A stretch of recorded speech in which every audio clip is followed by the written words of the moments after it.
trying to work with it. Yeah. Yeah, trying, right?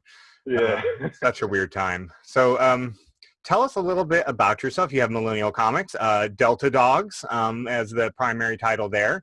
And so I have been reading it as it's been being posted on Comixology and have been loving it. I kind of jumped in. Sometimes you see an indie title and it ends up not being well done. Oh. But I saw yours. The art is fantastic, and not only is the art fantastic, the storyline is great. So why don't you tell us a little bit about yourself and your background and how we got to where we're at here with Delta Dogs? Okay. Well, I don't know if you figured it out just yet, but Delta Dogs is actually based off of me and my family. So me being the youngest one, and my other 6 cousins. Well, 5 cousins because the other one is my brother. And I wanted to basically have a story that's really genuine. So to kind of like dive deep into each character, since this is my first title, I wanted to go with my cousins because I knew them the best. So until I of course, built experience on world building and character development and stuff like that. So I went with like basically something more safe of the things that we went through growing up and stuff like that. Yeah. And so starting with these guys is like really like personal, of just certain things that we got into, the certain struggles and stuff like that of being, of course, Black teens. Mm-hmm. So not only are we Black teens, now we're got superpowers. So it just worked out really good. So I didn't take any crazy classes. Again, it's just all genuine storytelling with, of course, superpowers added into it. So that's awesome, man. That's awesome. So are you reading any comics right now other than your own? Yeah, actually Temple High from Solid Comics. Yeah, man, that's a great one. Yeah, when I got into that, I was just like, okay, somebody out here is doing it. So it's just like a good little actually messaged the creator, and he's a pretty dope dude. So not only is his comics good, he's he's a good dude as well. So yeah. Not only that, I'm actually reading Farmhand as well. I don't know if you heard about that. No. It's published by Image Comics. Okay. So but a lot of my reading actually goes towards manga and stuff like that. So like One Punch Man, My Hero Academia, I'll read that. I'm trying to find some actual horror titles to get into, to figure out just how you write something that's scary on pages, through images and stuff like that, without actually using the images, to build suspense and stuff like that. So again, I'm always trying to learn just different stuff about comic books. But yeah, that's a couple of titles I'm into right now. Have you had the chance to read Crescent City Monsters from Dream Fury Comics? That's a good little quasi horror title that maybe you should check out. It's got some great art in there too. Okay, I'm gonna have to check that out. Yeah, I never heard of that. Okay. Yeah, look them up. It's pretty cool. So what inspires you about comics, and to the point that you wanted to create your own? Well, I started with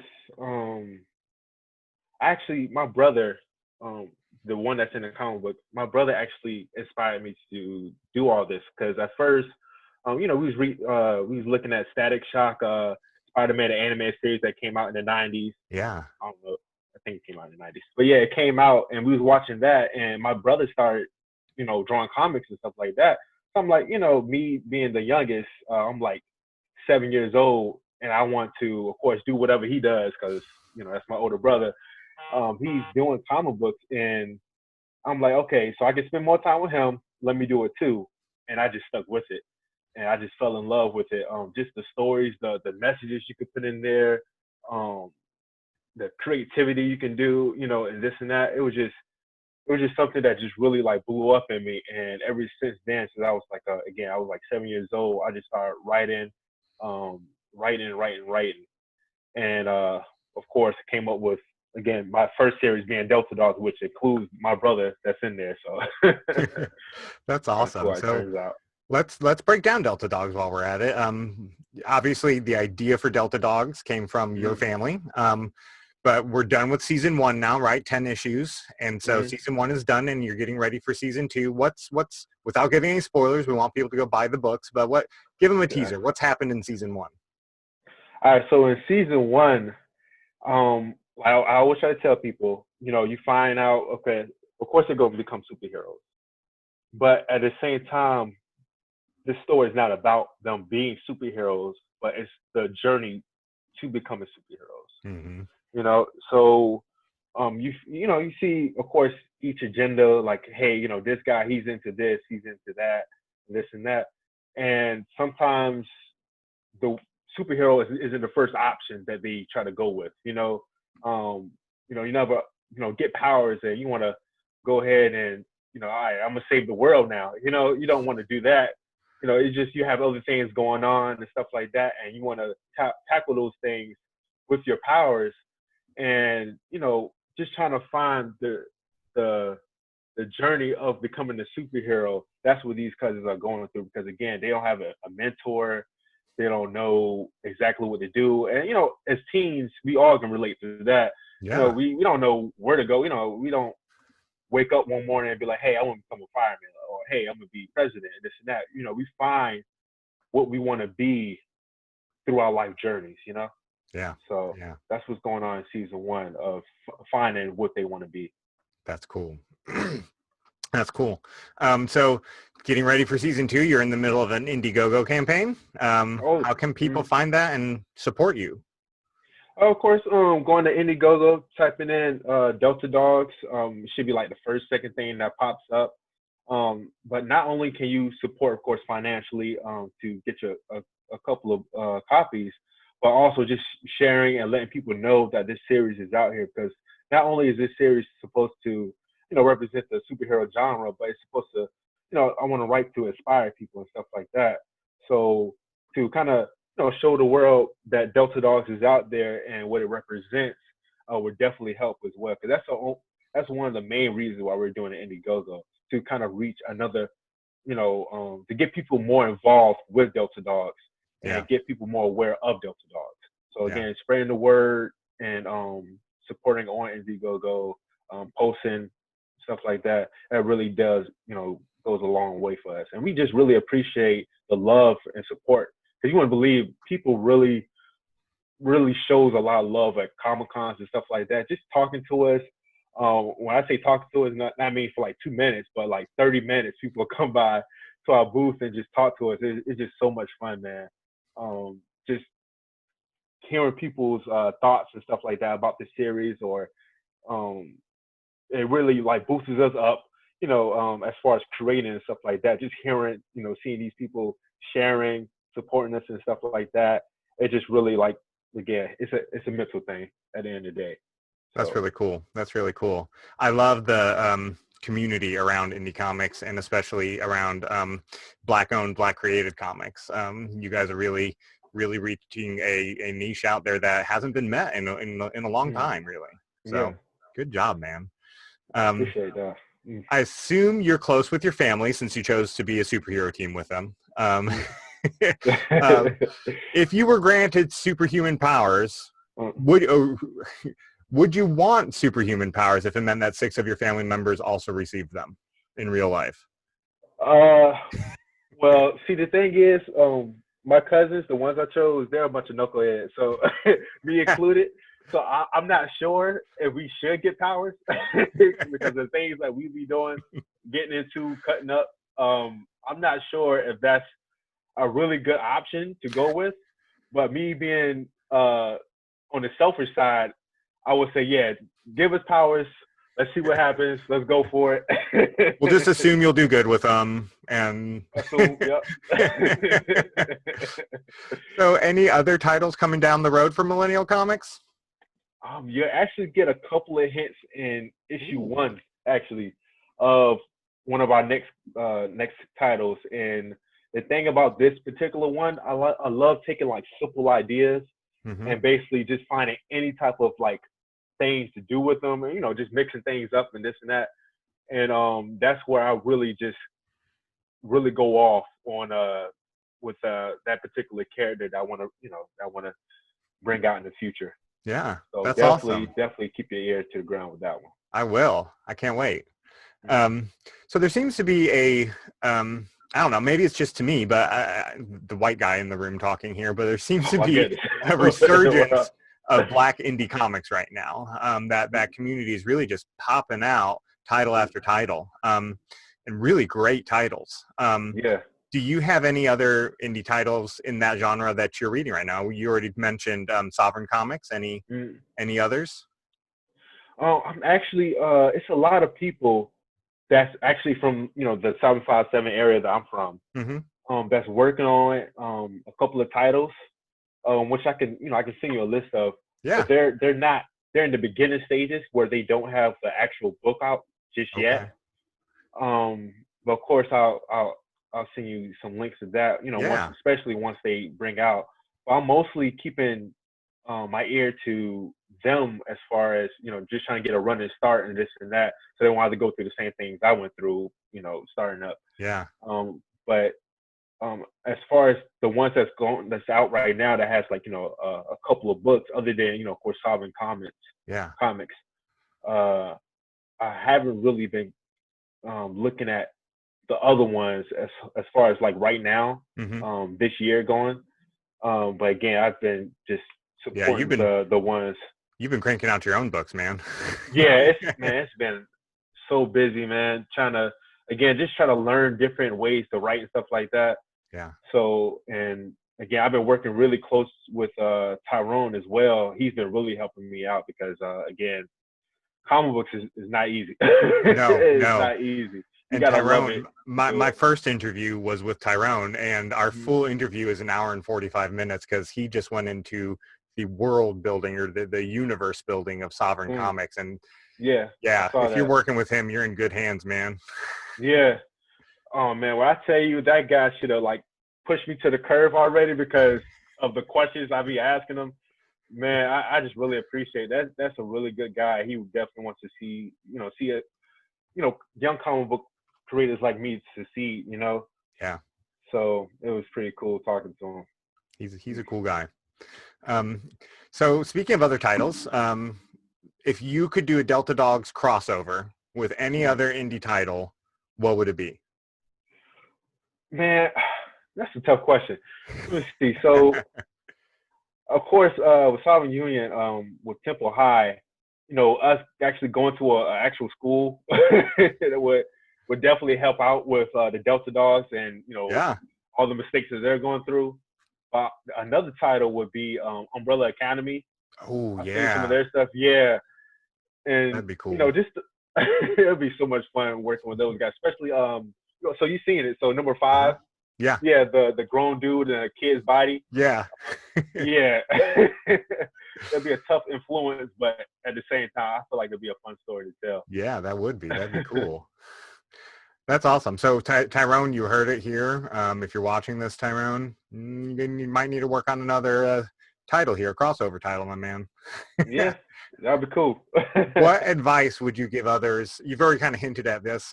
What advice would you give others who are wanting to go into the industry? One thing I really struggled with. So I knew how to write, um, to of course my standards at the time. Um, and I also got an artist to draw out everything. So, you know, that's about everything you need, you think, right? Right. But during that process of actually trying to get a book out, where printing, I'm thinking printing is the easiest thing in the world. All you have to do is just send off the PDF, and that's it. You know, you get your book and whatever. Right. But you have to actually learn about. This goes with a lot of things in the comic book industry that you have to learn. And one of those things was actually getting everything ready for print. Mm-hmm. You know, because you don't want your book to some things to be getting cut off. You know, Right. with your book and stuff like that. So you have to like get it to the edge of the comic book and, you know, there's certain formats and stuff like that. Yeah. So I'll definitely say, you know, watch some videos or ask some the creators like me, Tyrone, people like us to figure out exactly what you want to do as far as your printing goes, of getting all the files um to the state of being ready for print. So because when I went through it, I spent a lot of time and money that I had to throw out again. trial and error, and um, and that's another thing too. So I had a date set up for issue 1 for Delta Dogs. Mm-hmm. It was like a month away. I had all the files ready, dialogue, letter, everything set up. So all I had to do was talk to the printing company. I'm like, okay. The same day I talked to the printing company was and got everything situated. When I walked out, I posted on Facebook like, hey, Delta Dogs coming out this day and this and that. And again, for the next couple of weeks, it was just a straight headache because the books didn't come out right. I didn't set the files out like I should have. Of course, I had to pay money to get samples and stuff for that. And of course, the deadline came. I couldn't produce. So my advice is to not only learn about printing, but also learn about, of course, having an actual physical copy in your hand before you actually put out a date. Because you don't want to keep, showing that disappointment of that, that responsibility. So that's one thing that I definitely went through. I definitely want to tell and encourage a lot of creators to actually have a product first and then put out a date saying that, hey, look, the product's ready, it's going to be released on this date, and, move forward with that. So that's really good advice. My day job is in marketing and print and graphic design, and you're right. Printers speak a totally different language, and so you do have to learn their language. You got to learn what bleed marks are and crop marks and all that stuff. So yeah, that's really good advice, man. Yeah. That is a learning curve for everybody who has to work with printers. So where can people find season 1 of Delta Dogs at? Where can they go to download and buy your books or order print copies? Well, of course, you can order the whole set of Delta Dogs from millennialcomics.com. Of course, you have posters up there as well of, the each individual cousins, which I think is pretty cool. And you also have, of course, Indiegogo, which it has a lot of cool prices up there. I'm actually doing a variant cover of issue 1 that I have printed out, by the time of the end of the campaign. I supported at that level just to get that variant. I appreciate that. I appreciate that. And then also, of course, you can get PDF files from that too as well from Indiegogo.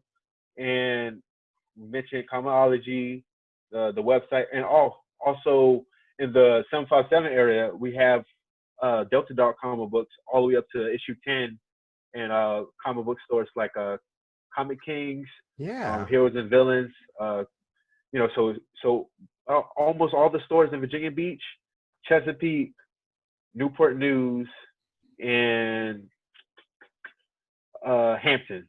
And one of my favorite ones, man, this store owner is so cool, man. The store owner is so cool. Comic Kings is one of them. But it's another one, Atlanta Comics. No, I'm sorry, I'm tripping. Am I tripping?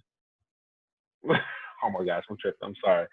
Well, his name is Scott. And he's a really cool dude, man. So definitely visit his store. And I know it's in Autorium. There we go. Autorium Comics. Cool. Where's that at? Comics. I'm sorry, Atomic Comics in Hampton. Okay. In Hampton. Yeah. Yep, Hampton and Newport News. Cool. He's a store owner named Scott, and he's a really good guy. He'll definitely help you out, of course, with not only just the indie comic book side. Of course, he does cards and stuff like that. So he's a pretty cool dude to talk to. And awesome. Of course, 1 through 10 is there as well. Very cool. Yep. Well, we will tag you in the description, obviously, and everybody out there. I know I kind of say this after every interview because I only interview people that I really like. All right. So, I'm in there. Yeah, right. you made the cut, man. All right. These books are awesome. 1 through 5. I've read 1 through 5, and they're fantastic. Can't wait to finish up the series, and they're really good. And so go out, get them. It's a totally different tale than really you've experienced before. 7 cousins getting superpowers and navigating that world. It's a really good story. Thank you, Vonnell, for writing that, and then thank you for being on here today, man. Oh, I appreciate that, man. I just appreciate you inviting me. When I saw that email, I was like, I felt like somebody. I felt like somebody, and just for you to invite me, and I know we had to push back our interview a little bit, but of course we you actually worked with me on that, and I really appreciate that, man. Right now, dude, you like kind of like one of the coolest dudes right now, so I appreciate Well, that. thank you. I feel like uh, nothing compared to you guys, you creators. So thank you. And yeah. all right, everybody, you heard it from Vonnell. Go buy his books, man, and Yep. support Well, him on Indiegogo. uh, There we go. there's Number 10 right there. You can get all of season 1 right now. Thanks again, Vonnell. take it easy, man. Go.